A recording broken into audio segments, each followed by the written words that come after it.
بسم اللہ الرحمن الرحیم 28واں پارہ پو آخر کا اور 29واں پارہ اور 30واں پارہ پو یہ ہوا ہے آج.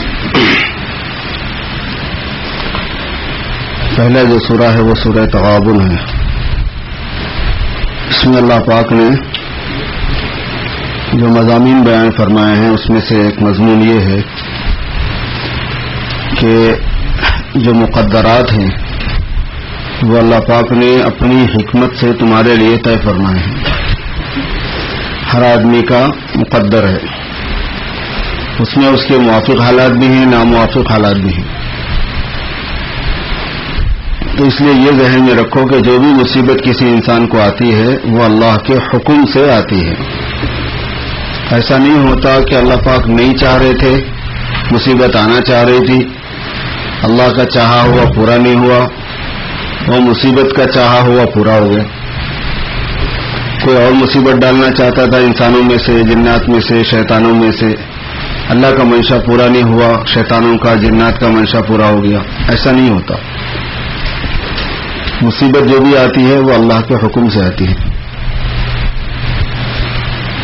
اس سے پہلے والے سورے میں یہی مضمون ایک اور دوسرے انداز میں بیان کیا گیا ہے جو کل سنے تھے آپ. اس میں اللہ نے فرمایا کہ جو مصیبت آتی ہے تمہارے اوپر وہ اللہ پاک نے پہلے سے طے فرمائی ہے. اللہ فی کتاب من قبل ان نبرأھا، وہ چیز پوری ہونے سے پہلے طے شدہ ہوتی ہے.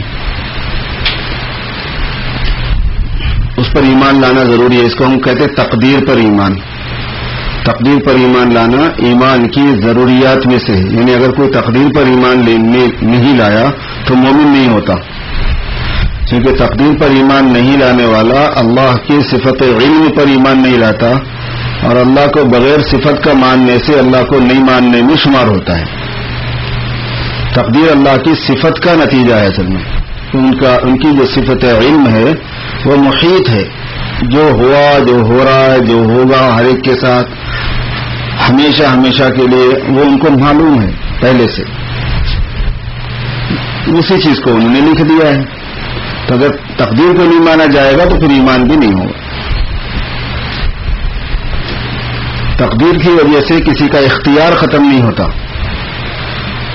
یعنی اللہ کے علم میں یہ بات تھوڑی ہے کہ یہ مجبور ہو کے کرے گا، بلکہ یہ ہے کہ اللہ پاک یہ جانتے ہیں کہ یہ بندہ اپنے اختیار سے کیا کرنے والا ہے، اپنی مرضی اور اختیار سے کیا کرنے والا ہے. ان کے لکھنے کی وجہ سے ہم نہیں کرتے، ہمارے کرنے کی وجہ سے انہوں نے لکھ دیا ہے. اور ہمارا کرنا ایسا ہے ان کے پاس کہ ہمارے کرنے سے پہلے بھی ہمارا جو کچھ بھی کیا ہوا ہے ان کے سامنے ہے. تو وہ جانتے ہیں کہ ہم کیا کرنے والے ہیں، اس لیے لکھ دیا. تو ہمارے اختیار میں اس میں دخل نہیں ہوا کچھ، اور ذمہ داری ہمارے اختیار کی وجہ سے کہ ہم اپنی مرضی اور اختیار سے جو کرتے ہیں اس اعتبار سے ہم ذمہ دار ہیں. اچھا کام کریں گے تو اچھا بدلہ پائیں گے، برا کریں گے تو برا بدلہ پائیں گے. اچھے اور برے کو ہم اپنے اختیار سے اختیار کرتے ہیں. تو اس لیے تقدیر کی وجہ سے اختیار کا مسئلہ نہیں چھیڑنا کبھی. تو پھر ہم تو مجبور ہو گئے، ہم کیا کر سکتے ہیں. اللہ نے یہ کب کہا کہ تم مجبوری سے ایسا کرو گے؟ اللہ نے تو یہ لکھا ہوا ہے کہ تم اپنی مرضی سے ہی ایسا کرنے والے ہو. حتیٰ کہ اللہ نے یہ تک بھی فرمایا ہے کہ جو لوگ قیامت میں ہمارے پاس آ کے کہیں گے کہ آپ ہمیں واپس کر دیجئے، ہم بالکل اچھے عمل کر کے آئیں گے، فرمایا کہ اگر میں ان کو واپس کروں گا تو بھی میں یہی جانتا ہوں کہ یہ اپنی مرضی سے پھر برے عمل ہی کرنے والے ہیں. وَلَوْ رُدُّوا لَعَادُوا لِمَا نُهُوا عَنْهُ، اگر واپس بھی کیے جائیں گے تو یہ وہی کرنے والے. یہ بیج ہی ایسا ہے. ہر انسان ایک بیج ہے. وہ بیج کی خصوصیات ہیں، کیسا وہ پھل نکلا ہے، کیسا اس کا پھل نکلے گا، تو وہ بیج کی خصوصیت ہے. تو اس لیے فرمایا کہ اپنے عمل کے تم ذمہ دار ہو، لیکن تقدیر پر ایمان ضروری ہے. بغیر حضور نے فرمایا کہ تقدیر کا انکار کرنے والے میری امت کے مجوسی ہیں. آتش پرستوں میں اور تقدیر کا انکار کرنے والوں میں فرق نہیں ہے، ایک ہی بات ہے. فرمایا تقدیر کا انکار کرنے والے القدریۃ مجوس هذه الامہ، تقدیر کا انکار کرنے والے میری امت کے مجوسی ہیں. تو تقدیر پر ایمان لانا ضروری ہے. ایک تو یہ ہے کہ اللہ پاک کی صفت علم ہونے کی وجہ سے اللہ کو جیسے ماننا ہے ویسا ماننے کا نتیجہ ہے وہ. دوسری بات یہ ہے کہ جو کچھ بھی ہوتا ہے اس میں آدمی نہ تو اکڑے نہ مایوس ہو، یہ اس کا نتیجہ ہے. اللہ نے فرمایا فائدہ یہ ہے اس کا لکئی لا تأسوا علی ما فاتکم، تاکہ جو چیز تم سے فوت ہو گئی اس پر تم افسوس کرتے نہ بیٹھو. اللہ نے اولاد دی تھی، ہو گیا، لے لیا اللہ پاک نے کسی کی اولاد کو، بھی اللہ کی کوئی حکمت ہے، امانت انہوں نے دی تھی، انہوں نے لے لی، اللہ کا حکم ہے، اس میں کوئی حکمت ہے، آپ کو تسلی ہو جائے گی. تقدیر کے ایمان والے کو تسلی رہتی ہے اور تقدیر کے منکر کو بے چینی رہتی ہے، یہ قاعدہ ہے. دوسری بات یہ ہے کہ اگر خود بہت کچھ مل گیا کسی بندے کو تو اکڑ پیدا نہ ہو. ولا تفرحوا بما آتاکم، میرے کو ملا اس کو نہیں ملا، بھائی مقدر میں ہے، ابھی یہ بھی طے نہیں ہے کہ تیرے کو کب تک ملے رہنا ہے، ہو سکتا ہے تیرے سے چھن کے اس کو دے دیں، مرنے تک تیرے پاس رہے گی چیز نہیں رہے گی یہ بھی نہیں معلوم ہے. تو دولت ملے، علم ملے، عزت ملے، عہدہ ملے، کچھ بھی ملے بندے کو، نعمتیں بہت سی اللہ پاک کی طرف سے عطا ہوتی ہیں، اس میں اکڑ نہ آئے بلکہ عاجزی ہو، تواضع ہو اور اس کو اللہ کی امانت اور اللہ کی نعمت سمجھے کہ جو کچھ بھی اللہ کی نعمت ہے. ذہین بھی ہے بندہ، اللہ کی نعمت سے ہی ذہین ہے. بہت کمانے کا ہنر اس کے پاس ہے تو وہ ہنر بھی اللہ کی نعمت ہے اس کے پاس، چاہے اپنی کوشش سے اس نے کمایا ہو یا بائی چانس لک میں کوئی چیز اس کو مل گئی ہو، دونوں صورتوں میں وہ مقدر ہے. اس وجہ سے ایک آدمی کو نہ تو اکڑنا چاہیے اور نہ مایوس ہونا چاہیے. یہ فائدہ ہے تقدیر کا، اس کو بیان فرمایا قرآن پاک میں. ایک مضمون یہ ہے سورۃ تغابن میں کہ تمہاری بیویاں اور تمہارے بچے تم کو دین پر چلنے میں رکاوٹ بن سکتے ہیں، اس اعتبار سے وہ تمہارے دشمن بن سکتے ہیں. لہذا تم اس معاملے میں ان سے ڈر کے رہنا، بچ کے رہنا. اتنا کلیئر ہے یہ مضمون، میں کیا بتاؤں آپ کو. ان من ازواجکم واولادکم عدوا لکم فاحذروہم.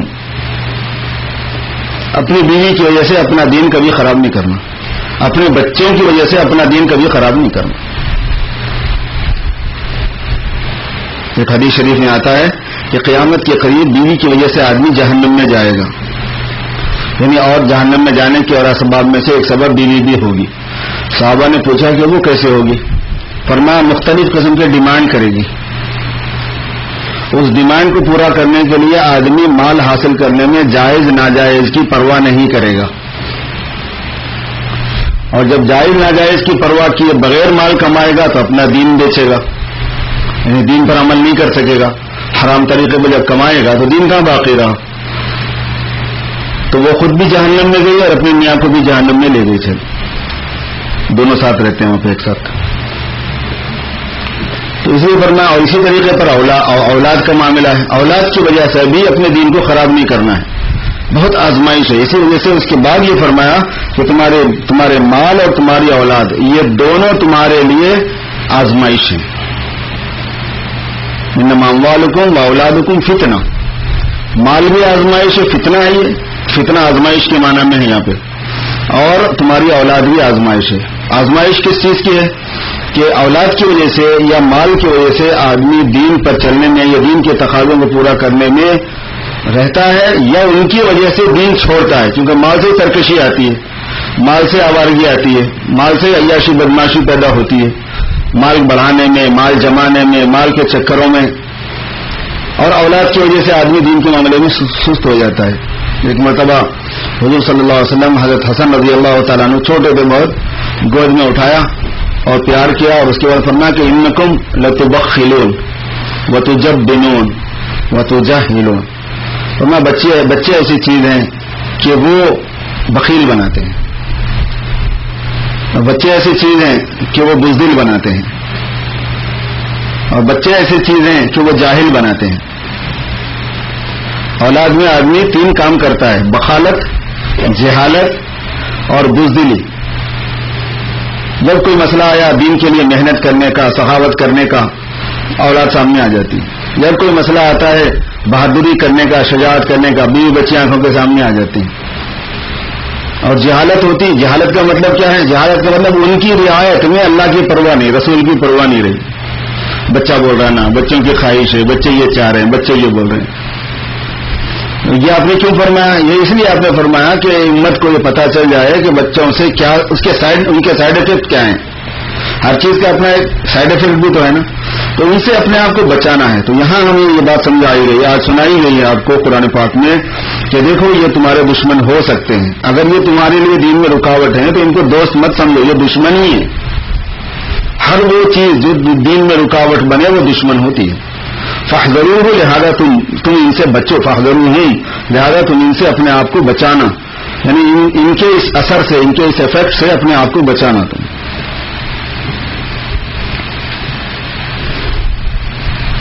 خرچ کرنے کی ترغیب دی گئی. ایک رکوع میں یہ مضمون آیا کہ دیکھو تمہارے بیوی، تمہارے بچے اللہ تبارک و تعالیٰ کی یاد سے، اللہ کی بندگی سے غافل نہ کریں. لا تلهکم اموالکم ولا اولادکم عن ذکر اللہ. پھر فرمایا انفقوا مما رزقناکم من قبل ان یأتی احدکم الموت، جو ہم نے تمہیں دیا ہے اس میں سے تم خرچ کرو، تمہارے بھلائی کے لیے کہی جا رہی ہے یہ بات. اور اس سے پہلے کر لو کہ موت آ جائے اور اس کے بعد کہنے لگو کہ پروردگار تھوڑا سا مجھے مہلت دے دیجیے، خوب صدقہ کروں گا اور نیک بن جاؤں گا. تمہیں پتہ ہی ہے کہ جب کسی انسان کا وقت آتا ہے تو پھر اس کو ٹائم نہیں دیا جاتا. وَلَن يُؤَخِّرَ اللَّهُ نَفْسًا إِذَا جَاءَ أَجَلُهَا وَاللَّهُ خَبِيرٌ بِمَا تَعْمَلُونَ.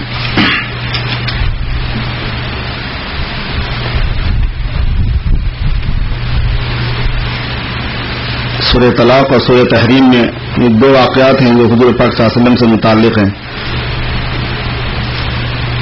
ان کو بیان کیا گیا ہے. حضور صلی اللہ علیہ وسلم کی بیویوں نے کچھ خرچ میں اضافے کا ایک مرتبہ مطالبہ فرمایا تھا تو بہت سختی سے ان کو کیا گیا، ڈانٹا گیا، اللہ تعالیٰ کی طرف سے تنبیہ کی گئی.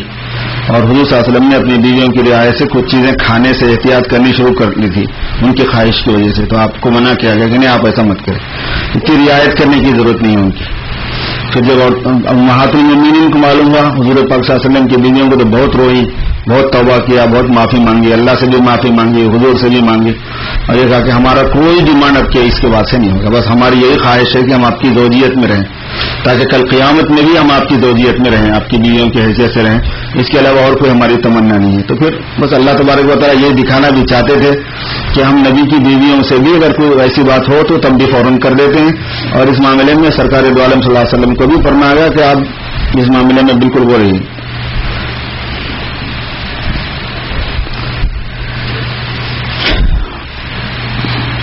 آخر کے جتنے سورے ہیں ان تمام صورتوں میں زیادہ تر مضامین آخرت کے ہیں. توحید کے مضامین ہوتے ہیں، رسالت کے ہوتے ہیں، اور آخرت کے بہت زیادہ ہوتے ہیں، آخرت کے حالات، آخرت کے مضامین.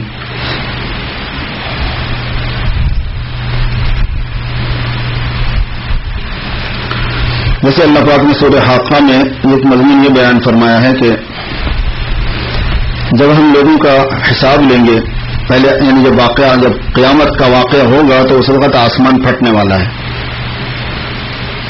اور فرشتے جو ہیں اس کے اطراف سے کھڑے ہو جائیں گے، گھیرا ڈال لیں گے پورے آسمان کا. اور اس دن اللہ تبارک و تعالیٰ کے عرش پر اتنا بوجھ ہوگا کہ اس وقت 8 فرشتے اس کو اٹھائے ہوئے ہوں گے. اللہ جلال میں ہوں گے، ناراض ہوں گے پوری انسانیت سے، خفا ہوں گے بہت. تو اس کی وجہ سے حق تعالی شانہ کے عرش کو 8 فرشتے اٹھائے ہوئے ہوں گے. وَيَحْمِلُ عَرْشَ رَبِّكَ فَوْقَهُمْ يَوْمَئِذٍ ثَمَانِيَةٌ. ابھی جو ہے وہ 4 فرشتے اٹھائے ہوئے ہوتے ہیں، ان کو حاملین عرش کہتے ہیں. عرش اتنا بڑا ہے کہ وہ پورے آسمانوں اور زمینوں کو گھیر کر بہت بڑا ہے، اس سے 7 آسمانوں کو گھیر کے 7 زمین سب کو بہت ہی بہت بڑا ہے. اس کو 4 فرشتے اٹھائے ہوئے ہوتے ہیں. حضرت قاضی ثناء اللہ پانی پتی رحمۃ اللہ علیہ کی ایک حدیث میں نے آپ کو سنائی تھی، یعنی انہوں نے علی رضی اللہ تعالیٰ عنہ کی طرف منسوب کر کے ایک حدیث بیان کی. اس میں انہوں نے فرمایا کہ حاملین عرش اتنے بڑے ہیں، یعنی وہ فرشتے جو اٹھائے ہوئے ہیں عرش کو اپنے کندھوں پر، وہ اتنے بڑے ہیں ایک ایک فرشتہ کہ ایک فرشتے کے دونوں مونڈوں کے بیچ میں 7 آسمان اور 7 زمینیں، پوری کائنات تل کی طرح ہے. 2 مونڈوں کے بیچ میں جیسے تل ہوتی ہے، کالا دھبا جیسے ہوتا ہے، ایسے پورے 7 آسمان ان کے مونڈوں کے بیچ میں کی نوعیت ہے ان کی، اتنے بڑے بڑے ہیں وہ. ایسے 8 فرشتے کل قیامت کے دن عرش کو اٹھائے ہوں گے، کیونکہ اس پر جو تجلی ہوگی وہ بہت جلالی ہوگی، بہت وزنی ہوگی. کیا کیفیت ہوگی وہ تو اللہ ہی کو معلوم ہے. تو اس دن اللہ پاک فرما رہے ہیں کہ تم اس حالت میں لائے جاؤ گے اپنے رب کے سامنے کہ کوئی چیز تمہاری چھپی ہوئی نہیں ہوگی. لا تخفى منکم خافیہ، کوئی چیز نہیں چھپی ہوئی ہوگی، ہر چیز اوپن، ہر بات کھلی ہوئی ہے، ہر دید کھلا ہوا ہے، جو کچھ دیکھا ہوا ہے وہ کھلا ہوا ہے، جو سنا ہوا ہے وہ کھلا ہوا ہے، جو کیا ہوا ہے وہ کھلا ہے. لا تخفی منکم خافیہ. اس دن ہم تمہارے اعمال تمہارے ہاتھوں میں دینے والے ہیں تاکہ تمہارے سامنے بھی آ جائے کہ تم نے کیا کیا ہے. بندہ بھول جاتا ہے. اب جس کے نام اعمال سیدھے ہاتھ میں ملیں گے تو وہ بڑا خوش ہوگا. وہ اپنے دوستوں کو بھی دکھائے گا، لوگوں کو بھی دکھائے گا کہ دیکھو میرا نام اعمال پڑھو. مجھے یقین تھا کہ حساب سے ملاقات ہونی ہے، حساب ہونا ہے، اس وجہ سے میں بہت احتیاط سے رہا ہوں.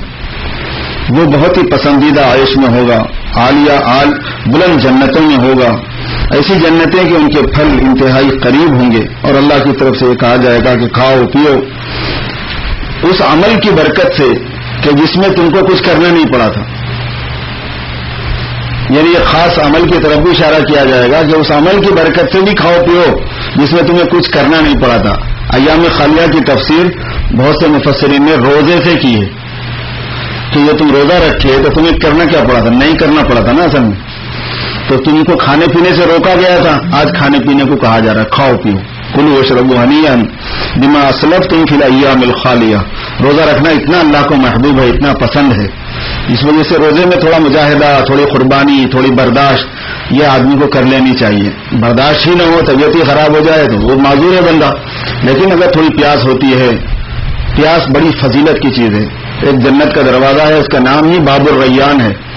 جو روزے دار ہوں گے ان کو اس میں سے اسپیشل داخل کیا، گیٹ سے، اس گیٹ سے داخل کیا جائے گا. تو ان کے اعزاز میں آپ نے دیکھا ہوگا اپنے انڈیا پاکستان میں تو بہت ہوتا ہے ایسا کہ کوئی بڑا لیڈر آ رہا ہے، بڑا گیٹ بناتے ہیں اس کو سجاتے ہیں، لائٹنگ ویٹنگ ہوتی ہے، اطراف سے پھول وول لگاتے ہیں اور جناب درختوں کے پتے اتنے سب لگا کے بڑا گیٹ بناتے ہیں. اس میں سے اس کو صرف 2 منٹ کا کام ہوتا ہے، چونکہ اس میں سے خالی نکلنا ہے اس کے بعد تو وہ گیٹ کسی کام کا نہیں رہتا. مگر باب الریان کا معاملہ ایسا نہیں ہے. تو یہ باب الریان روزے داروں کے داخل ہونے کا گیٹ ہے جس سے دنیا دیکھے گی کہ یہ روزے دار تھے. حضرات صحابہ کو لمبے روزے، دھوپ کے روزے بہت پسند تھے. حضرت معاذ رضی اللہ تعالیٰ کا جب انتقال کا وقت آیا تو فرمانے لگے کہ اللہ تو جانتا ہے کہ مجھے زندگی کی خواہش تھی، یعنی میں چاہتا تھا کہ اور جیوں، لیکن باغات بنانے کے لیے نہیں، بلکہ اس لیے کہ گرمی کے زمانے میں روزے کی حالت میں پیاس کی شدت کو برداشت کروں اور اس کی لذت سے لطف اندوز ہوں. اس وجہ سے میں چاہتا تھا کہ اور جیوں. آپ کو پتہ ہی ہے کہ عرب میں کیسی گرمی ہوتی ہے، وہاں کا دن کیسا سخت ہوتا ہے، تپتی ہوئی دھوپ اور جناب لو گرم، انتہائی پیاس کا یہ حال ہے کہ آدمی کی جان بلب ہو جاتی ہے، منہ تک آ جاتی ہے. اس میں وہ لوگ اللہ پاک کے لیے اپنے آپ کو، کیونکہ اللہ کے لیے برداشت کرنا ہے کہ ہم نے اپنے اللہ کے لیے ہم بھوکے رہے، ہم پیاسے رہے. ایک اللہ کو خوش کرنے کی چیز ہے کہ دیکھو مولا ہم نے آپ کے لیے یہ کیا ہے، جو ہم سے ہو سکتا تھا یہ ہم نے کیا ہے. تو ایسا کوئی کام جس سے کل اللہ تعالیٰ کو بتایا جا سکے، دکھایا جا سکے کہ ہم نے یہ کیا ہے، وہ بڑی عزت کی چیز ہوتی ہے.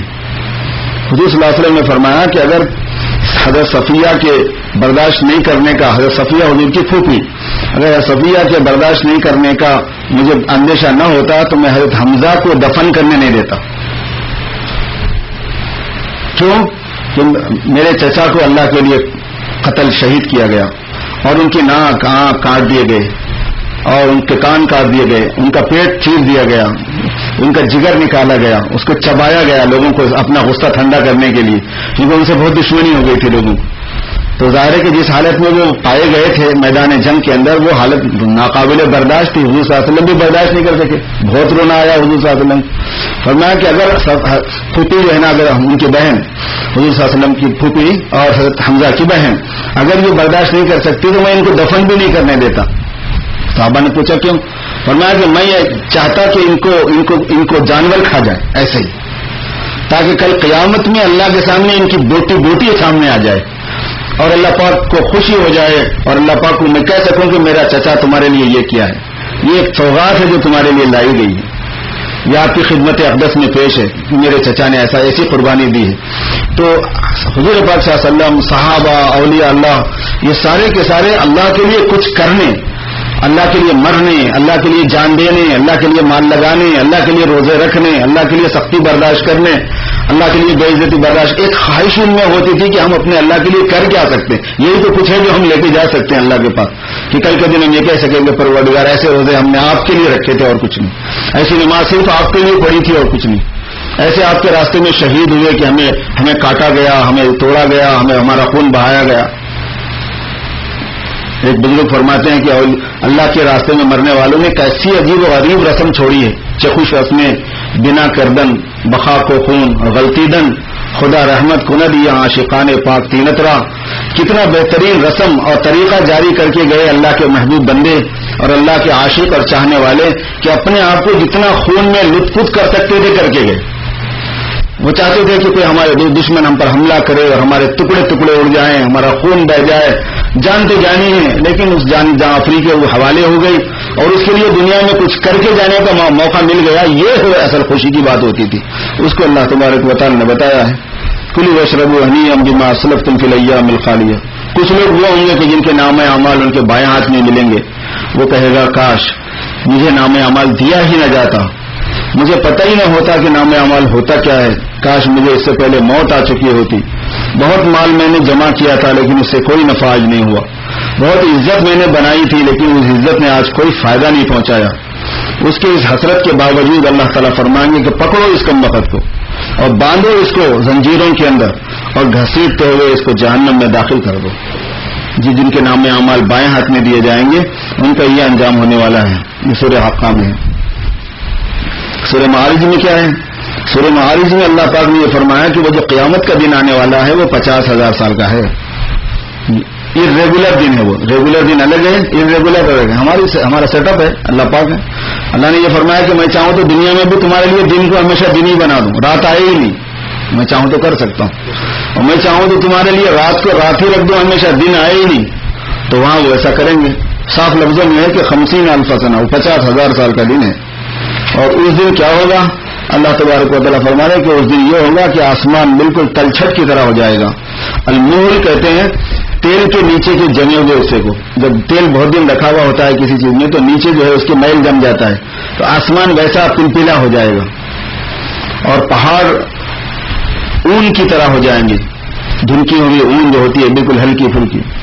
اور کوئی جگری دوست کسی جگری دوست سے کچھ مانگنے کے اس میں نہیں ہوگا، کچھ پوچھ نہیں سکے گا. حالانکہ ایک دوسرے کو دیکھتے ہوئے بھی ہوں گے، پہچانتے ہوئے ہوں گے، لیکن وہ دن اتنی پریشانی کا ہوگا کہ ایک جگری دوست دوسری جگری دوست سے کوئی خواہش نہیں کر سکے گا یار میرے لیے ذرا یہ کر دے. اس دن جنہوں نے اپنی زندگی کو دنیا میں غلط گزارا ہے ان کا حال بہت عجیب ہوگا. وہ تمنا کریں گے کہ اللہ کے عذاب سے بچنے کے لیے آج اپنی اولاد کو فدیہ میں دے دیں.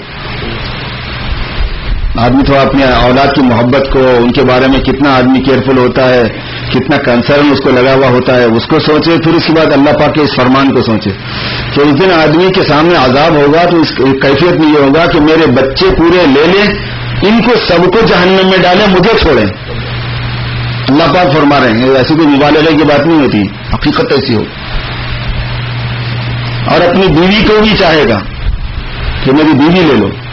اپنے بھائیوں کے بارے میں بھی چاہے گا کہ بچے بھی لے لو، بیوی بھی لے لو، بھائی بھی لے لو، اور پورا کا پورا قبیلہ لے لو. بلکہ ایک وقت یہ چاہے گا کہ امن فی الارض جمیعا، میرے بدلے میں پوری زمین والوں کو عذاب دے دو مگر میرے کو مت دو. پوری زمین کے انسانوں کو میرے بدلے میں عذاب میں ڈال دو، لیکن مجھے تو چھوڑ دیا جائے کم از کم. امن فی الارض جمیعا ثم ینجی، پھر بھی نجات پا جائے. اللہ فرما رہا ہے ایسا ہونے والا نہیں ہے. ایک کا بوجھ دوسرے پہ ڈالنے کا نہیں ہے، ہم نے پہلے ہی بتا دیا ہے. وہ تو بھڑکتے ہوئے شعلے ہیں جہنم کے جو ایک ایک کی کھال اتار دینے والے ہیں. ڈرتے کیوں نہیں اس بات سے؟ اللہ کو ہر ایسے آدمی کا پیچھا کرنے والے ہیں وہ شعلے جو اللہ کے حکموں سے منہ پھیر کے جانے والا ہے اور مال کو جمع کر کے اس کو محبت سے جمع کر کے رکھنے والا ہے، خرچ کرنے والا نہیں. وجمع فاوعى. انسان بڑا ہی ڈھیلا ڈھالا ہے. جب شر پہنچتا ہے تو شکوے شکایت شروع کر دیتا ہے، جب خیر پہنچتا ہے، جب نعمتیں ملتی ہیں تو ہاتھ اپنا روک کے بیٹھ جاتا ہے. عجیب و غریب اس کی طبیعت ہے. اللہ تعالیٰ شکایت فرما رہے ہیں کہ نہ اس کو یہ سائڈ میں چاہے نہ اس کو وہ سائڈ میں چاہے.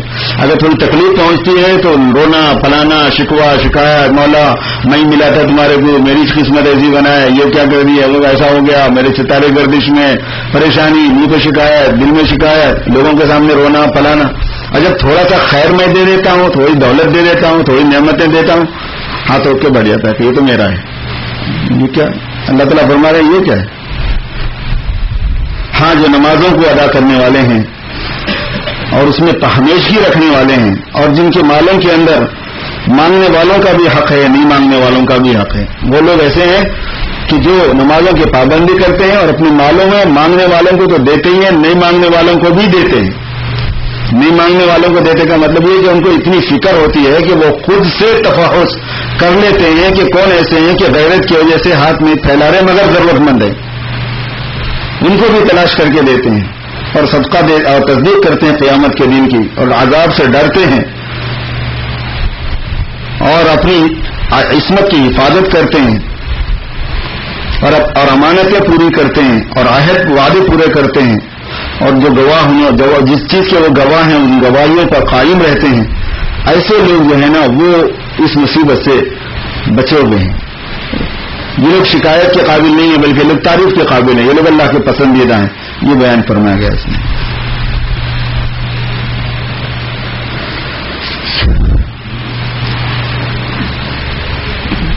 بالکل سیم اسی طرح کا ایک مضمون اس میں بھی ہے کہ سورہ عبس میں اس میں سے سنا کے دعا کر لیتے ہیں.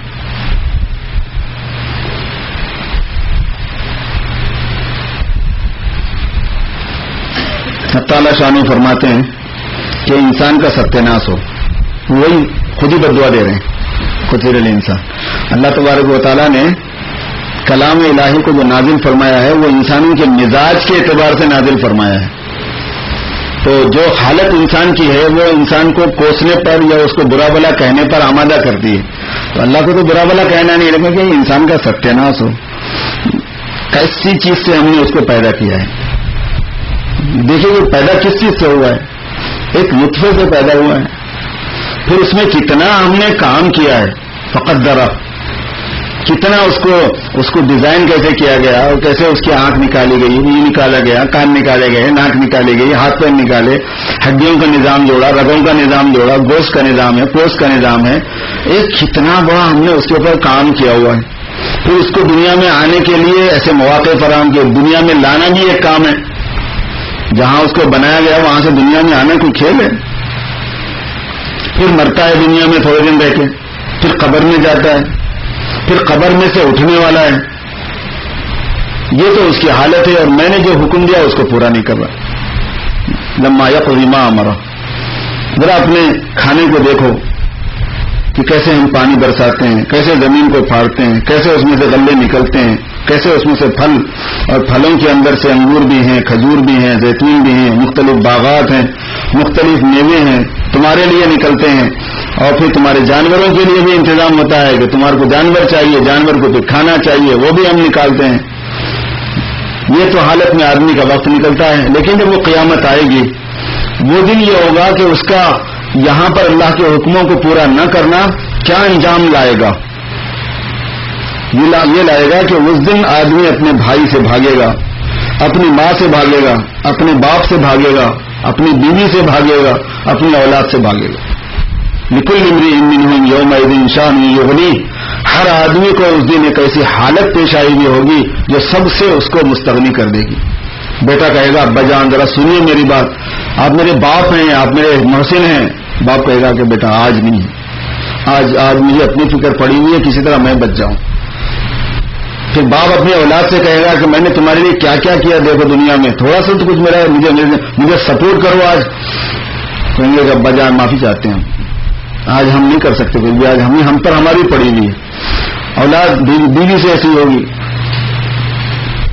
امی ابا سے ایسی بات ہوگی اور اپنی بیوی سے اسی طرح کی بات ہوگی. اللہ تعالیٰ فرما رہے کہ اس دن ہر آدمی ایک ایسی فکر میں، ایسی پریشانی میں ہوگا کہ جو دوسروں سے اس کو بالکل مستغنی کر دے گی. خاص طور پر یہ منظر اس وقت آئے گا جب قیامت میں جہنم کو قریب لایا جائے گا اور جہنم اپنی گردن نکالے گی. انہوں نے فرمایا کہ بہت بڑی لمبی اس کی گردن ہے اور اس کی آنکھیں ہوں گی اور اس کو منہ ہوگا جس میں وہ بولتی ہوگی. جس وقت وہ نکلے گی میدان حشر میں تو سارے جہان میں، پورے عالم حشر کے اندر ایسی کپ کپی لوگوں پر طاری ہوگی، ایسی ہیبت طاری ہوگی کہ سارے لوگ گھٹنوں کے بل گر جائیں گے. وترى كل امة جاثیہ. آپ دیکھو گے کہ پوری کی پوری امت یہاں سے وہاں تک گھٹنوں کے بل گری ہوئی ہوگی.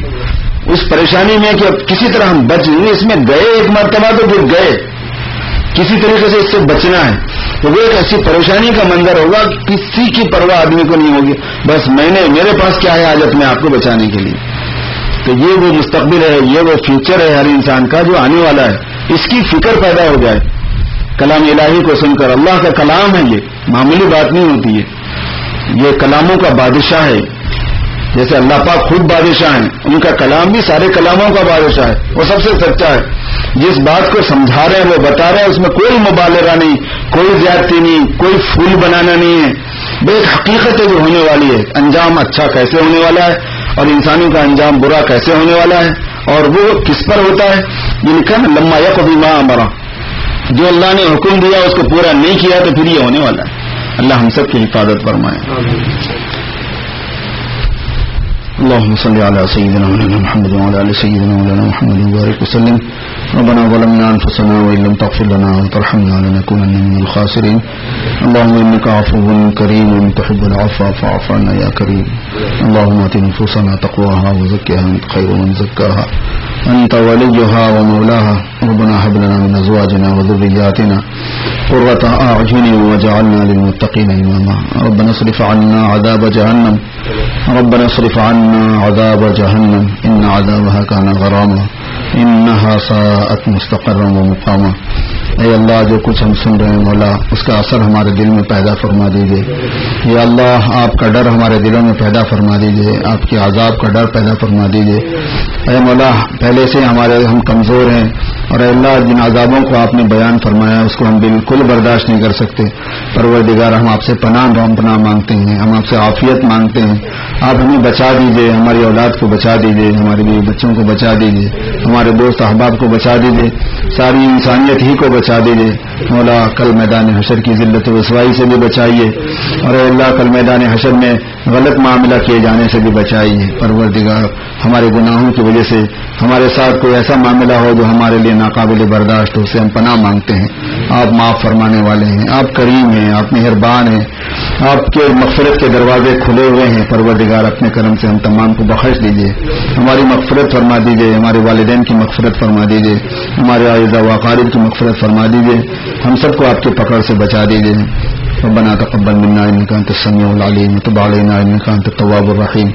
وصلي وسلم وبارك على سيدنا ومولانا محمد وآله واصحابه اجمعين. الحمد لله رب العالمين.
صفت کا ماننے سے اللہ کو نہیں ماننے میں شمار ہوتا ہے.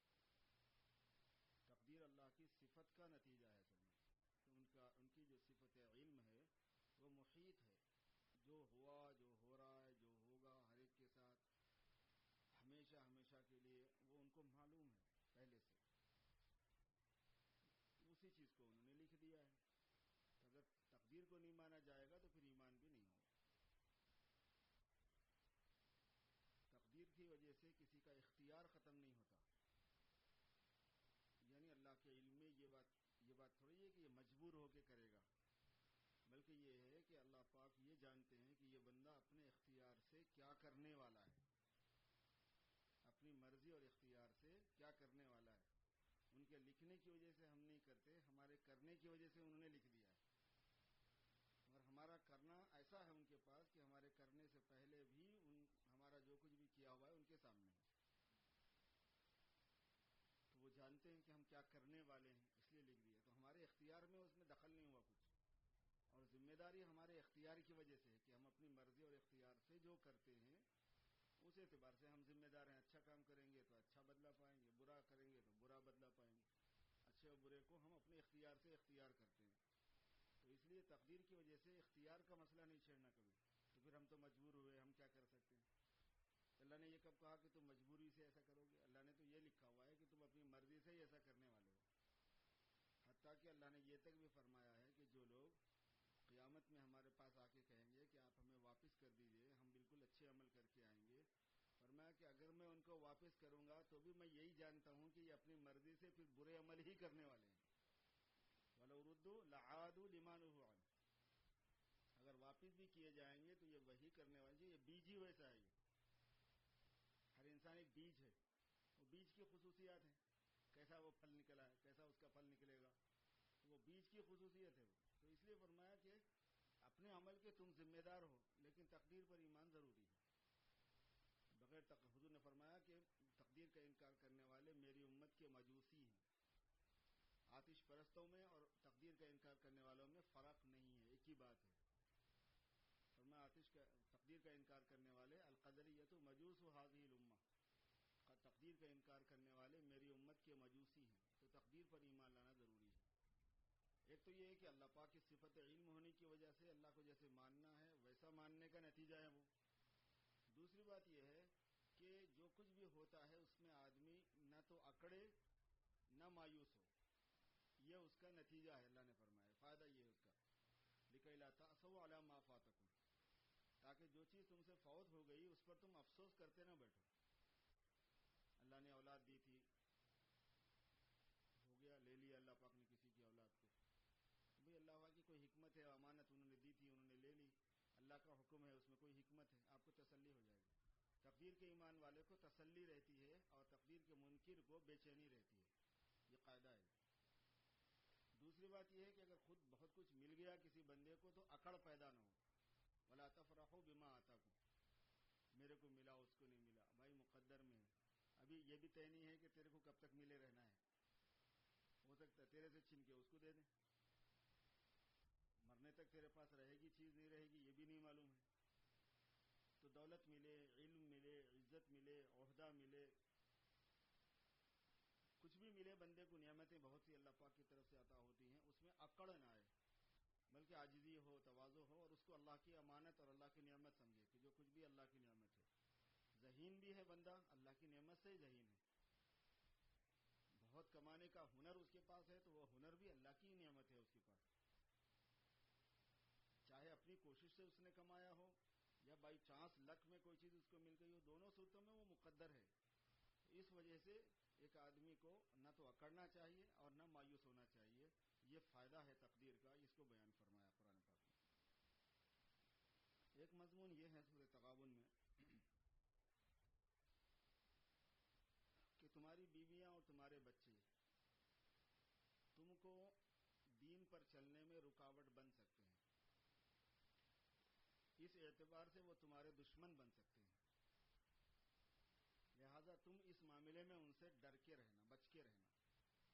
اتنا کلیئر ہے یہ مضمون، میں کیا بتاؤں آپ. ان من ازواجکم واولادکم عدوا لکم فاحذروہم. اپنی بیوی کی وجہ سے سے اپنا دین کبھی خراب نہیں کرنا، اپنے بچوں کی وجہ سے اپنا دین کبھی خراب نہیں کرنا۔ ایک حدیث شریف میں آتا ہے کہ قیامت کے قریب بیوی کی وجہ سے آدمی جہنم میں جائے گا، یعنی اور جہنم میں جانے کے اور اسباب میں سے ایک سبب بیوی بھی ہوگی۔ صحابہ نے پوچھا کہ وہ کیسے ہوگی؟ فرمایا مختلف قسم کے ڈیمانڈ کرے گی، اس ڈیمانڈ کو پورا کرنے کے لیے آدمی مال حاصل کرنے میں جائز ناجائز کی پرواہ نہیں کرے گا،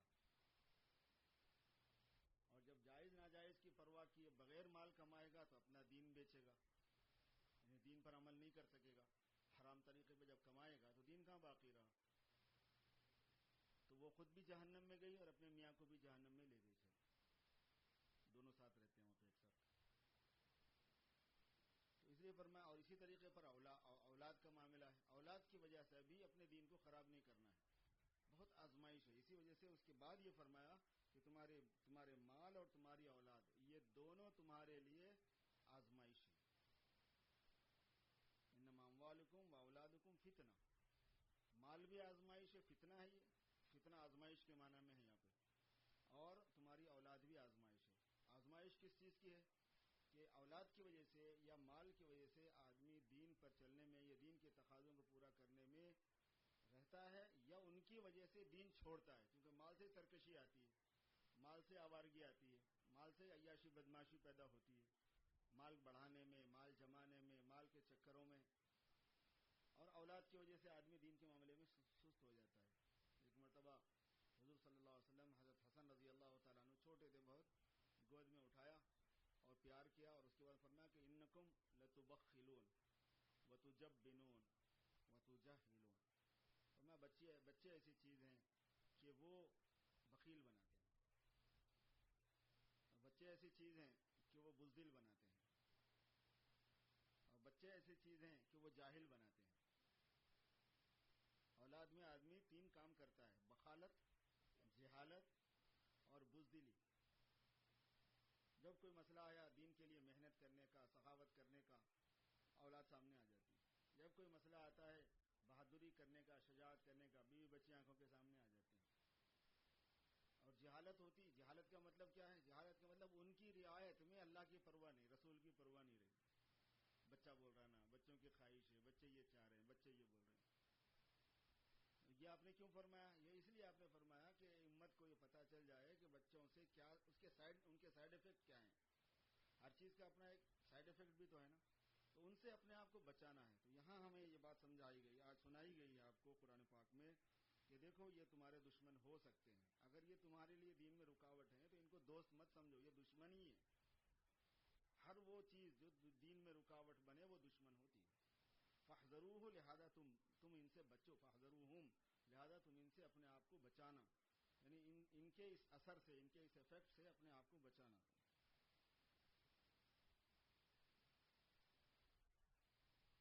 خرچ کرنے کی ترغیب دی گئی۔ ایک رکوع میں یہ مضمون آیا کہ دیکھو تمہارے بیوی، تمہارے بچے اللہ تبارک و تعالیٰ کی یاد سے، اللہ کی بندگی سے غافل نہ کریں۔ لا تلہکم اموالکم ولا اولادکم عن ذکر اللہ۔ پھر فرمایا انفقوا مما رزقناکم من قبل ان یأتی احدکم الموت، جو ہم نے تمہیں دیا ہے اس میں سے تم خرچ کرو، تمہارے بھلائی کے لیے کہی جا رہی ہے یہ بات، اور اس سے پہلے کر لو کہ موت آ جائے، اور اس کے بعد کہنے لگو کہ پروردگار تھوڑا سا مجھے مہلت دے دیجیے، خوب صدقہ کروں گا اور نیک بن جاؤں گا۔ تمہیں پتہ ہی ہے کہ جب کسی انسان کا وقت آتا ہے تو پھر اس کو ٹائم نہیں دیا جاتا۔ وَلَن يُؤَخِّرَ اللَّهُ نَفْسًا إِذَا جَاءَ أَجَلُهَا وَاللَّهُ خَبِيرٌ بِمَا تَعْمَلُونَ۔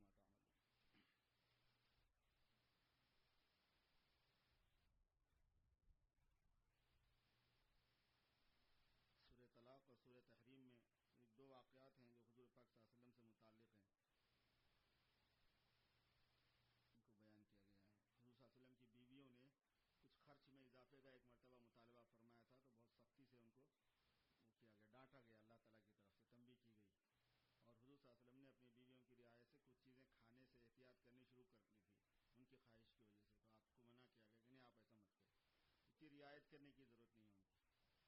پھر جب امہات المومنین کو معلوم ہوا، حضور پاک صلی اللہ علیہ وسلم کی بیویوں کو، تو بہت روئی، بہت توبہ کیا، بہت معافی مانگی، اللہ سے بھی معافی مانگی، حضور سے بھی مانگی، ڈیمانڈ اب کے اس کے بعد سے نہیں ہوگا. بس ہماری یہی خواہش ہے کہ ہم آپ کی زوجیت میں رہیں, تاکہ کل قیامت میں بھی ہم آپ کی زوجیت میں رہیں, آپ کی بیویوں کی حیثیت سے رہیں.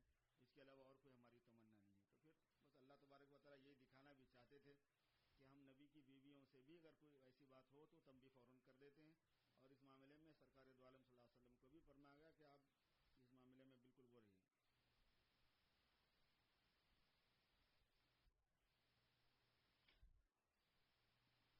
آخر کی جتنے سورے ہیں ان تمام صورتوں میں زیادہ تر مضامین آخرت کے ہیں. توحید کے مضامین ہوتے ہیں, رسالت کے ہوتے ہیں, اور آخرت کے بہت زیادہ ہوتے ہیں. آخرت کے حالات, آخرت کے مضامین.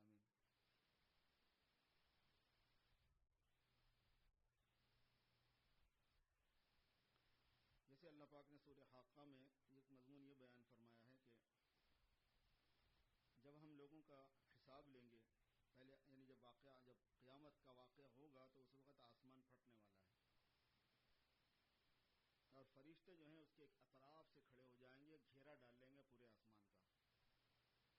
اور اس دن اللہ تبارک و تعالیٰ کے عرش پر اتنا بوجھ ہوگا کہ اس وقت 8 فرشتے اس کو اٹھائے ہوئے ہوں گے. اللہ جلال میں ہوں گے, ناراض ہوں گے پوری انسانیت سے, خفا ہوں گے بہت. تو اس کی وجہ سے حق تعالیٰ شانہ کے عرش کو 8 فرشتے اٹھائے ہوئے ہوں گے. وَيَحْمِلُ عَرْشَ رَبِّكَ فَوْقَهُمْ يَوْمَئِذٍ ثَمَانِيَةٌ. ابھی جو ہیں وہ 4 فرشتے اٹھائے ہوئے ہوتے ہیں, ان کو حاملین عرش کہتے ہیں. عرش اتنا بڑا ہے کہ وہ پورے آسمانوں اور زمینوں کو گھیر کر, بہت بڑا ہے, اس سے 7 آسمانوں کو گھیر کے 7 زمین سب کو بہت ہی بہت بڑا ہے. اس کو 4 فرشتے اٹھائے ہوئے ہوتے ہیں. حضرت قاضی ثناء اللہ پانی پتی رحمۃ اللہ علیہ کی ایک حدیث میں نے آپ کو سنائی تھی, یعنی انہوں نے حضرت علی رضی اللہ تعالیٰ عنہ کی طرف منسوب کر کے ایک حدیث بیان کی. اس میں انہوں نے فرمایا کہ حاملین عرش اتنے بڑے ہیں, یعنی وہ فرشتے جو اٹھائے ہوئے ہیں عرش کو اپنے کندھوں پر, وہ اتنے بڑے ہیں ایک ایک فرشتہ کہ ایک فرشتے کے دونوں مونڈوں کے بیچ میں 7 آسمان اور 7 زمینیں, پوری کائنات تل کی طرح ہے. 2 مونڈوں کے بیچ میں جیسے تل ہوتی ہے, کالا دھبا جیسے ہوتا ہے, ایسے پورے 7 آسمان ان کے مونڈوں کے بیچ میں کی نوعیت ہے ان کی. اتنے بڑے بڑے ہیں وہ. ایسے 8 فرشتے کل قیامت کے دن عرش کو اٹھائے ہوں گے, چونکہ اس پر جو تجلی ہوگی وہ بہت جلالی ہوگی, بہت وزنی ہوگی. کیا کیفیت ہوگی وہ تو اللہ ہی کو معلوم ہے. تو اس دن اللہ پاک فرما رہے کہ تم اس حالت میں لائے جاؤ گے اپنے رب کے سامنے کہ کوئی چیز تمہاری چھپی ہوئی نہیں ہوگی. لا تخفى منکم خافیہ, کوئی چیز نہیں چھپی ہوئی ہوگی, ہر چیز اوپن, ہر بات کھلی ہوئی, ہر دید کھلا ہوا ہے, جو کچھ دیکھا ہوا ہے وہ کھلا ہوا ہے, جو سنا ہوا ہے وہ کھلا ہوا ہے, جو کیا ہوا ہے وہ کھلا ہے. لا تخفى منکم خافیہ. اس دن ہم تمہارے اعمال تمہارے ہاتھوں میں دینے والے ہیں, تاکہ تمہارے سامنے بھی آ جائے کہ تم نے کیا کیا ہے. بندہ بھول جاتا ہے. جس کے نام اعمال سیدھے ہاتھ میں ملیں گے تو وہ بڑا خوش ہوگا. وہ اپنے دوستوں کو بھی دکھائے گا, لوگوں کو بھی دکھائے گا کہ دیکھو میرا نام اعمال پڑھو. مجھے یقین تھا کہ حساب سے ملاقات ہونی ہے, حساب ہونا ہے, اس وجہ سے میں بہت احتیاط سے رہا ہوں. وہ بہت ہی پسندیدہ عیش میں ہوگا, عالیہ بلند جنتوں میں ہوگا. ایسی جنتیں کہ ان کے پھل انتہائی قریب ہوں گے, اور اللہ کی طرف سے یہ کہا جائے گا کہ کھاؤ پیو اس عمل کی برکت سے کہ جس میں تم کو کچھ کرنا نہیں پڑا تھا. یعنی ایک خاص عمل کی طرف بھی اشارہ کیا جائے گا کہ اس عمل کی برکت سے بھی کھاؤ پیو جس میں تمہیں کچھ کرنا نہیں پڑا تھا. ایام خالیہ کی تفسیر بہت سے مفسرین نے روزے سے کی ہے کہ جو تم روزہ رکھے تو تمہیں کرنا کیا پڑا تھا, نہیں کرنا پڑا تھا نا اصل میں, تو تم کو کھانے پینے سے روکا گیا تھا. آج کھانے پینے کو کہا جا رہا ہے کھاؤ پیو. کلوا واشربوا ہنیئا بما اسلفتم فی الایام الخالیہ. روزہ رکھنا اتنا اللہ کو محبوب ہے, اتنا پسند ہے. اس وجہ سے روزے میں تھوڑا مجاہدہ, تھوڑی قربانی, تھوڑی برداشت یہ آدمی کو کر لینی چاہیے. برداشت ہی نہ ہو, طبیعت ہی خراب ہو جائے تو وہ معذور ہے بندہ. لیکن اگر تھوڑی پیاس ہوتی ہے, پیاس بڑی فضیلت کی چیز ہے. ایک جنت کا دروازہ ہے, اس کا نام ہی باب الریان ہے. جو روزے دار ہوں گے ان کو اس میں سے اسپیشل داخل کیا, گیٹ سے, اس گیٹ سے داخل کیا جائے گا. تو ان کے اعزاز میں آپ نے دیکھا ہوگا اپنے انڈیا پاکستان میں تو بہت ہوتا ہے ایسا کہ کوئی بڑا لیڈر آ رہا ہے, بڑا گیٹ بناتے ہیں اس کو سجاتے ہیں, لائٹنگ ویٹنگ ہوتی ہے, اطراف سے پھول وول لگاتے ہیں, اور جناب درختوں کے پتے اتے سب لگا کے بڑا گیٹ بناتے ہیں. اس میں سے اس کو صرف 2 منٹ کا کام ہوتا ہے, چونکہ اس میں سے خالی نکلنا ہے اس کے بعد تو وہ گیٹ کسی کام کا نہیں رہتا. مگر باب الریان کا معاملہ ایسا نہیں ہے. تو یہ باب الریان روزے داروں کے داخل ہونے کا گیٹ ہے, جس سے دنیا دیکھے گی کہ او یہ روزے دار تھے. حضرات صحابہ کو لمبے روزے, دھوپ کے روزے بہت پسند تھے. حضرت معاذ رضی اللہ تعالیٰ عنہ کا جب انتقال کا وقت آیا تو فرمانے لگے کہ اللہ تو جانتا ہے کہ مجھے زندگی کی خواہش تھی، یعنی میں چاہتا تھا کہ اور جیوں، لیکن باغات بنانے کے لیے نہیں، بلکہ اس لیے کہ گرمی کے زمانے میں روزے کی حالت میں پیاس کی شدت کو برداشت کروں اور اس کی لذت سے لطف اندوز ہوں. اس وجہ سے میں چاہتا تھا کہ اور جیوں اور جیوں. آپ کو پتہ ہی ہے کہ عرب میں کیسی گرمی ہوتی ہے، وہاں کا دن کیسا سخت ہوتا ہے، تپتی ہوئی دھوپ اور جناب لو گرم انتہائی پیاس کا یہ حال ہے کہ آدمی کی جان بلب ہو جاتی ہے، منہ تک آ جاتی ہے. اس میں وہ لوگ اللہ پاک کے لیے اپنے آپ کو، کیونکہ اللہ کے لیے برداشت کرنا ہے کہ ہم نے اپنے اللہ کے لیے ہم بھوکے رہے، ہم پیاسے رہے. ایک اللہ کو خوش کرنے کی چیز ہے کہ دیکھو مولا ہم نے آپ کے لیے یہ کیا ہے، جو ہم سے ہو سکتا تھا یہ ہم نے کیا ہے. تو ایسا کوئی کام جس سے کل اللہ تعالیٰ کو بتایا جا سکے، دکھایا جا سکے کہ ہم نے یہ کیا ہے، وہ بڑی عزت کی چیز ہوتی ہے. حضور صلی اللہ علیہ وسلم نے فرمایا کہ اگر حضرت صفیہ کے برداشت نہیں کرنے کا، حضرت صفیہ حضور کی پھوپھی، اگر حضرت صفیہ کے برداشت نہیں کرنے کا مجھے اندیشہ نہ ہوتا تو میں حضرت حمزہ کو دفن کرنے نہیں دیتا. کیوں؟ کہ میرے چچا کو اللہ کے لیے قتل شہید کیا گیا اور ان کی ناک آنکھ کاٹ دیے گئے اور ان کے کان کاٹ دیے گئے، ان کا پیٹ چیر دیا گیا، ان کا جگر نکالا گیا، اس کو چبایا گیا لوگوں کو اپنا غصہ ٹھنڈا کرنے کے لیے، کیونکہ ان سے بہت دشمنی ہو گئی تھی لوگوں کو. تو ظاہر ہے کہ جس حالت میں وہ پائے گئے تھے میدان جنگ کے اندر، وہ حالت ناقابل برداشت تھی. حضور صلی اللہ علیہ وسلم بھی برداشت نہیں کر سکے، بہت رونا آیا حضور صلی اللہ علیہ وسلم. فرمایا کہ اگر پھوپھی جو ہے نا، اگر ان کی بہن حضور صلی اللہ علیہ وسلم کی پھوپھی اور حضرت حمزہ کی بہن اگر یہ برداشت نہیں کر سکتی تو میں ان کو دفن بھی نہیں کرنے دیتا. صحابہ نے پوچھا کیوں؟ فرمایا کہ میں یہ چاہتا کہ ان کو جانور کھا جائے ایسے ہی، تاکہ کل قیامت میں اللہ کے سامنے ان کی بوٹی بوٹی سامنے آ جائے اور اللہ پاک کو خوشی ہو جائے اور اللہ پاک کو میں کہہ سکوں کہ میرا چچا تمہارے لیے یہ کیا ہے، یہ ایک سوغات ہے جو تمہارے لیے لائی گئی ہے، یہ آپ کی خدمت اقدس میں پیش ہے کہ میرے چچا نے ایسی قربانی دی ہے. تو حضور پاک صلی اللہ علیہ وسلم، صحابہ، اولیاء اللہ، یہ سارے کے سارے اللہ کے لیے کچھ کرنے، اللہ کے لیے مرنے، اللہ کے لیے جان دینے، اللہ کے لیے مال لگانے، اللہ کے لیے روزے رکھنے، اللہ کے لیے سختی برداشت کرنے، اللہ کے لیے بے عزتی برداشت. ایک خواہش ان میں ہوتی تھی کہ ہم اپنے اللہ کے لیے کر کیا سکتے ہیں. یہی تو کچھ ہے جو ہم لے کے جا سکتے ہیں اللہ کے پاس، کہ کل کے دن ہم یہ کہہ سکیں کہ پروردگار ایسے روزے ہم نے آپ کے لیے رکھے تھے اور کچھ نہیں، ایسی نماز صرف آپ کے لیے پڑھی تھی اور کچھ نہیں، ایسے آپ کے راستے میں شہید ہوئے کہ ہمیں کاٹا گیا، ہمیں توڑا گیا، ہمارا خون بہایا گیا. ایک بزرگ فرماتے ہیں کہ اللہ کے راستے میں مرنے والوں نے کیسی عجیب و غریب رسم چھوڑی ہے. چخوش رسمیں بنا کردن، بخا کو خون غلطی دن، خدا رحمت کند یہ عاشقان پاک تینت را. کتنا بہترین رسم اور طریقہ جاری کر کے گئے اللہ کے محبوب بندے اور اللہ کے عاشق اور چاہنے والے، کہ اپنے آپ کو جتنا خون میں لطف کر سکتے تھے کر کے گئے. وہ چاہتے تھے کہ کوئی ہمارے دشمن ہم پر حملہ کرے اور ہمارے ٹکڑے ٹکڑے اڑ جائیں، ہمارا خون بہہ جائے.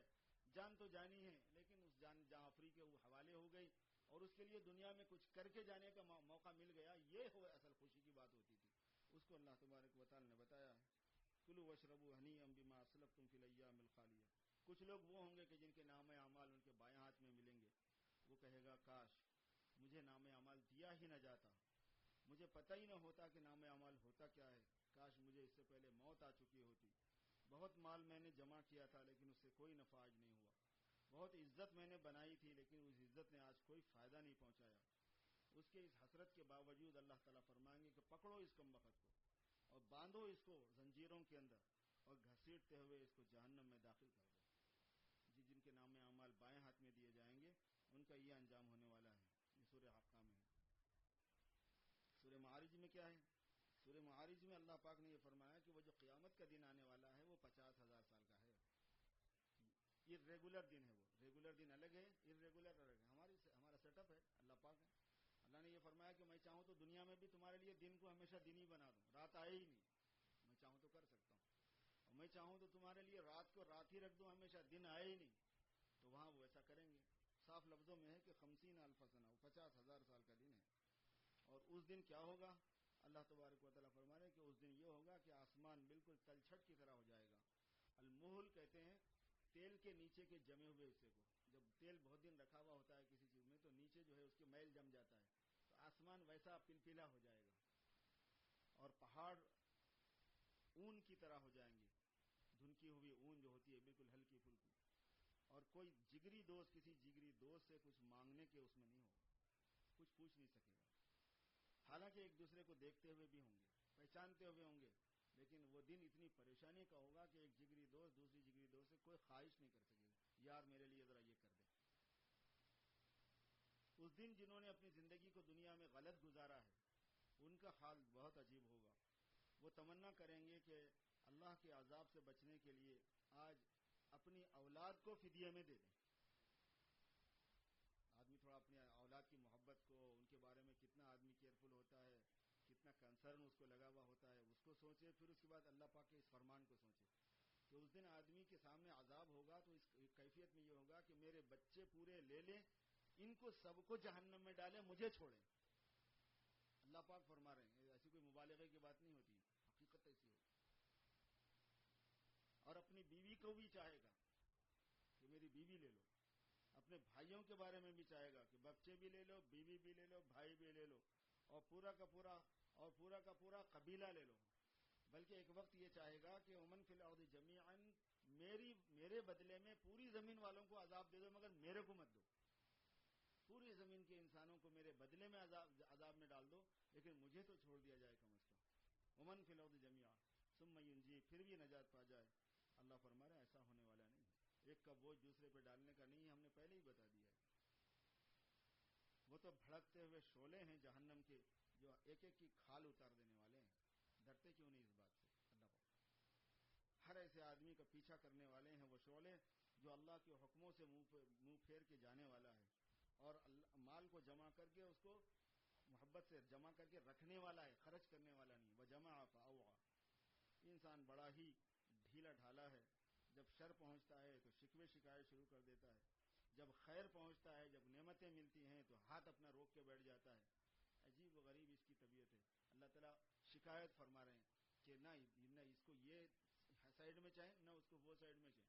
اگر تھوڑی تکلیف پہنچتی ہے تو رونا پلانا, شکوہ شکایت, مولا میں ملا تھا تمہارے کو, میری قسمت ایسی بنائے, یہ کیا کر دی ہے, وہ ایسا ہو گیا, میرے ستارے گردش میں پریشانی, منہ پہ شکایت, دل میں شکایت, لوگوں کے سامنے رونا پلانا. اور جب تھوڑا سا خیر میں دے دیتا ہوں, تھوڑی دولت دے دیتا ہوں, تھوڑی نعمتیں دیتا ہوں, ہاتھ روک کے بیٹھ جاتا ہے کہ یہ تو میرا ہے. یہ کیا اللہ تعالیٰ فرما رہے ہیں, یہ کیا ہے؟ ہاں, جو نمازوں کو ادا کرنے والے ہیں اور اس میں ہمیشگی رکھنے والے ہیں, اور جن کے مالوں کے اندر مانگنے والوں کا بھی حق ہے, نہیں مانگنے والوں کا بھی حق ہے. وہ لوگ ایسے ہیں کہ جو نمازوں کی پابندی کرتے ہیں اور اپنے مالوں میں مانگنے والوں کو تو دیتے ہی ہیں, نہیں مانگنے والوں کو بھی دیتے ہیں. نہیں مانگنے والوں کو دیتے کا مطلب یہ کہ ان کو اتنی فکر ہوتی ہے کہ وہ خود سے تفحص کر لیتے ہیں کہ کون ایسے ہیں کہ غیرت کی وجہ سے ہاتھ نہیں پھیلا رہے مگر ضرورت مند ہے, ان کو بھی تلاش کر کے دیتے ہیں. اور صدقہ اور تصدیق کرتے ہیں قیامت کے دن کی, اور عذاب سے ڈرتے ہیں, اور اپنی عصمت کی حفاظت کرتے ہیں, اور امانتیں پوری کرتے ہیں, اور عہد وعدے پورے کرتے ہیں, اور جو جس چیز کے وہ گواہ ہیں ان گواہیوں پر قائم رہتے ہیں. ایسے لوگ جو ہے نا وہ اس مصیبت سے بچے ہوئے ہیں. یہ لوگ شکایت کے قابل نہیں ہیں بلکہ لوگ تعریف کے قابل ہیں. یہ لوگ اللہ کے پسندیدہ ہیں. یہ بیان فرمایا گیا ہے.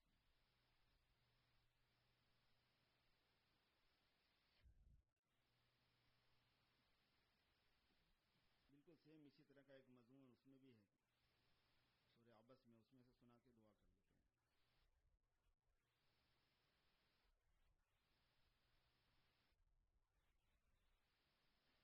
تعالیٰ شانو فرماتے ہیں کہ انسان کا ستیہ ناش ہو, وہی خود ہی بددعا دے رہے ہیں. خسر الانسان. اللہ تبارک و تعالیٰ نے کلام الہی کو جو نازل فرمایا ہے وہ انسانوں کے مزاج کے اعتبار سے نازل فرمایا ہے. تو جو حالت انسان کی ہے وہ انسان کو کوسنے پر یا اس کو برا بھلا کہنے پر آمادہ کرتی ہے. اللہ کو تو برا بھلا کہنا نہیں, لیکن کہ انسان کا ستیہ ناش ہو. کیسی چیز سے ہم نے اس کو پیدا کیا ہے. دیکھیں کہ پیدا کس چیز سے ہوا ہے, ایک نطفے سے پیدا ہوا ہے. پھر اس میں کتنا ہم نے کام کیا ہے, فقدرہ, کتنا اس کو ڈیزائن کیسے کیا گیا, اور کیسے اس کی آنکھ نکالی گئی, منہ نکالا گیا, کان نکالے گئے, ناک نکالی گئی, ہاتھ پیر نکالے, ہڈیوں کا نظام جوڑا, رگوں کا نظام جوڑا, گوشت کا نظام ہے, پوست کا نظام ہے. ایک کتنا بڑا ہم نے اس کے اوپر کام کیا ہوا ہے. پھر اس کو دنیا میں آنے کے لیے ایسے مواقع فراہم کیے. دنیا میں لانا بھی ایک کام ہے. جہاں اس کو بنایا گیا وہاں سے دنیا میں آنا کوئی کھیل ہے؟ پھر مرتا ہے دنیا میں تھوڑے دن رہ کے، پھر قبر میں جاتا ہے، پھر قبر میں سے اٹھنے والا ہے. یہ تو اس کی حالت ہے، اور میں نے جو حکم دیا اس کو پورا نہیں کر رہا. لما یقضی ما امرہ.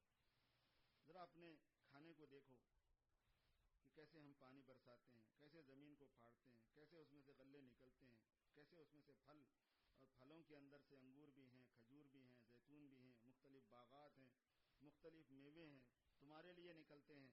اور پھر تمہارے جانوروں کے لیے بھی انتظام ہوتا ہے کہ تمہارے کو جانور چاہیے، جانور کو پھر کھانا چاہیے، وہ بھی ہم نکالتے ہیں.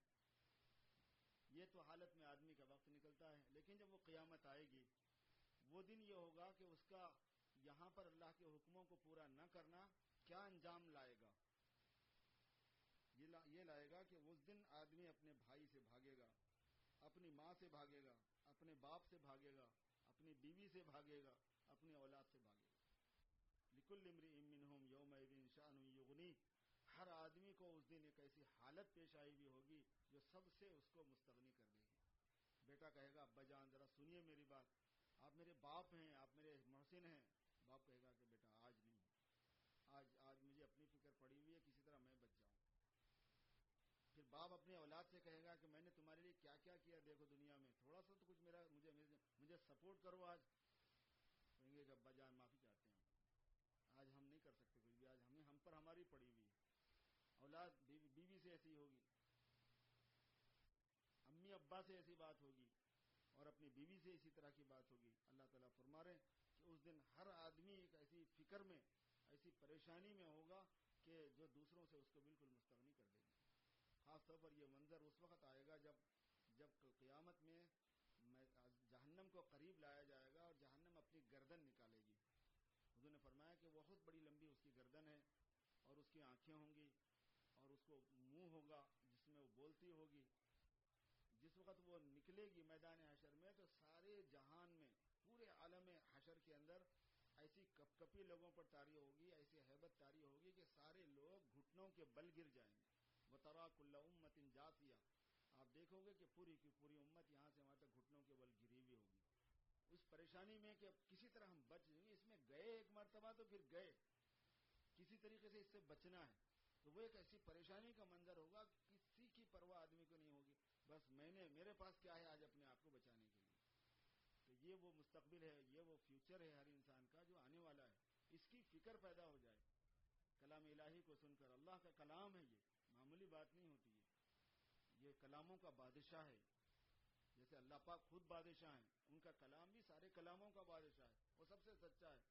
جس بات کو سمجھا رہے ہیں وہ بتا رہے ہیں، اس میں کوئی مبالغہ نہیں، کوئی زیادتی نہیں، کوئی پھول بنانا نہیں ہے. ایک حقیقت ہے جو ہونے والی ہے. انجام اچھا کیسے ہونے والا ہے، اور انسانوں کا انجام برا کیسے ہونے والا ہے، اور وہ کس پر ہوتا ہے. یہ لکھا نا لما یقضی ما امرہ. جو اللہ نے حکم دیا اس کو پورا نہیں کیا تو پھر یہ ہونے والا ہے. اللہ ہم سب کی حفاظت فرمائے. اللهم صل على سيدنا محمد وعلى ال سيدنا مولانا محمد وبارك وسلم. ربنا ظلمنا انفسنا وان لم تغفر لنا وترحمنا لنكونن من الخاسرين. اللهم انك عفو كريم تحب العفو فاعف عنا يا كريم. اللهم ات نفوسنا تقواها وزكها انت خير من زكاها انت وليها ومولاها. ربنا هب لنا من ازواجنا وذرياتنا قرة اعين واجعلنا للمتقين اماما. ربنا اصرف عنا عذاب جهنم، ربنا اصرف عنا عذاب جہنم ان عذابها كان غراما انها ساءت مستقرا ومقاما. اے اللہ جو کچھ ہم سن رہے ہیں مولا اس کا اثر ہمارے دل میں پیدا فرما دیجیے. یا اللہ آپ کا ڈر ہمارے دلوں میں پیدا فرما دیجیے، آپ کے عذاب کا ڈر پیدا فرما دیجیے. اے مولا پہلے سے ہم کمزور ہیں، اور اے اللہ جن عذابوں کو آپ نے بیان فرمایا اس کو ہم بالکل برداشت نہیں کر سکتے. پروردگار ہم آپ سے پناہ مانگتے ہیں، ہم آپ سے عافیت مانگتے ہیں. آپ ہمیں بچا دیجئے، ہماری اولاد کو بچا دیجئے، ہماری بیوی بچوں کو بچا دیجئے، ہمارے دوست احباب کو بچا دیجئے، ساری انسانیت ہی کو بچا دیجئے. مولا کل میدان حشر کی ذلت و رسوائی سے بھی بچائیے، اور اے اللہ کل میدان حشر میں غلط معاملہ کیے جانے سے بھی بچائیے. پروردگار ہمارے گناہوں کی وجہ سے ہمارے ساتھ کوئی ایسا معاملہ ہو جو ہمارے لیے ناقابل برداشت ہو، اسے ہم پناہ مانگتے ہیں. آپ معاف فرمانے والے ہیں، آپ کریم ہیں، آپ مہربان ہیں. کے مغفرت کے دروازے کھلے ہوئے ہیں. پروردگار اپنے کرم سے ہم تمام کو بخش دیجیے, ہماری مغفرت فرما دیجیے, ہمارے والدین کی مغفرت فرما دیجیے, ہمارے اعزاء و اقارب کی مغفرت فرما دیجیے, ہم سب کو آپ کی پکڑ سے بچا دیجیے. ربنا تقبل منا انك انت السميع العليم وتب علينا انك انت التواب الرحيم وصلي وسلم وبارك على سيدنا ومولانا محمد وآله واصحابه اجمعين الحمد للہ رب العالمین. 1 منٹ کے واسطے میں چاہوں گا, جیسے کہ کل آپ کو اعلان کیا گیا تھا کہ کل ہمارے پاس ختم بھی ہے, اس میں انشاءاللہ تھوڑی دیر بعد بھی ہوگی, دعا بھی ہوگی, اور ساتھیوں کو بھی اگر متوجہ فرما سکتے ہو تو فرمائیے. اور کل اپنی بلڈنگ کے پیڈ آف ہونے کی ایک جو ہے نا فنڈ ریزنگ کی ایک مہم بھی شروع کرنے کا ارادہ ہو رہا ہے.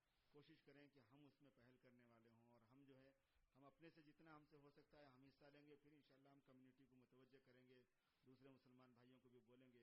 اگر یہ بلڈنگیں پیڈ آف ہو جاتی ہیں جو ہمارے رحمت عالم میں ہیں تو بڑی سہولت ہوگی, ایک بہت بڑا خرچ ہر مہینے کا جو ہے نا وہ بچے گا.